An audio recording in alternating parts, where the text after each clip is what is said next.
Now, the bill of lading, to keep in mind, is a document that is used in transactions between a shipper or connoisseur and a carrier. So keep in mind, the shipper is the person or company or the owner of the business or the owner operator that actually ships goods to customers. Whereas the carrier is an individual partnership or a corporation that is engaged in the business of transporting goods, cargo, or passengers. So you want to keep in mind the front, which is the face of the bill of lading, that is where it's required for the information of the transportation of the freight, and that is where it must be entered. Then the reverse side, which is the back of the bill of lading, that usually contains the terms and the conditions of the carriage. Now, the bill of lading must be legibly written in ink and in pencil or preferably typed. So it's important that all information is written or typed in the exact space provided. And the key to detail is important here when it comes to bill of lading and shipping papers.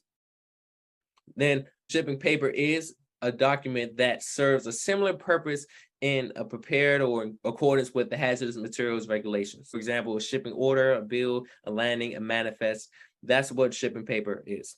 Then you have the shipping papers for hazardous materials. That provides key information about hazardous materials that's being transported. So emergency responders uses that information at the scene of an accident just to determine what safety steps that they need to take in order to keep or prevent damages and keep it at a low minimum or a low level as possible. Overall, it is up to you, the driver, to make sure that the information is correct and the shipping papers are easily accessible.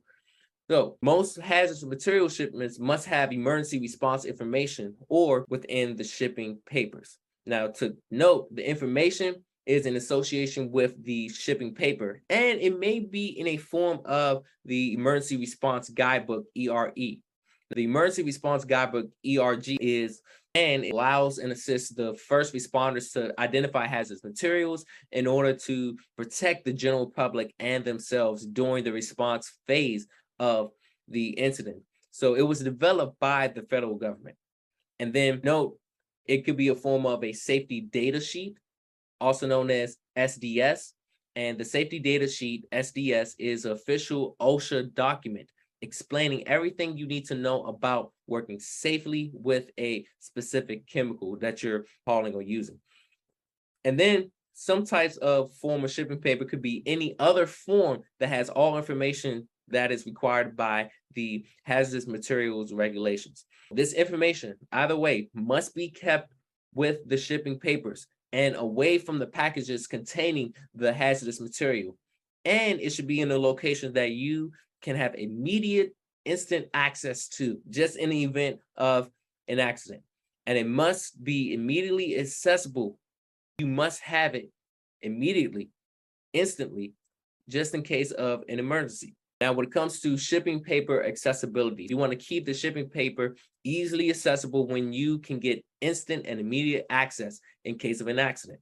Now, when organizing your papers, show the hazardous material shipping papers first, and then distinguish by having it stand out from other shipping papers. So that way there's no confusion, there's no assumption of what's the difference between the hazardous materials papers versus the regular bill of lading or shipping papers. You want to make sure you separate those so that way it's clear.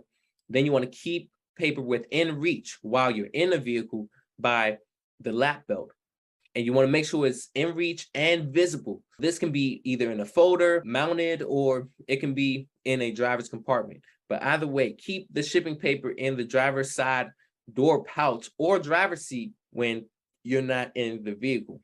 Hey, BET Trainer here. Listen, if you really had true value out of this video, go ahead and click that like button and share some honest comments about this video, because this is going to help other people as well see the video and get the value information, so that way they can be inspired by what you're doing right now as well. So also, if you want to get the latest updates, go ahead and click the subscribe button, so then you can be able to always be updated on the next instant video that will be put out. So again, go ahead and do that. And this video was sponsored by BET Life Services and CDL for Life.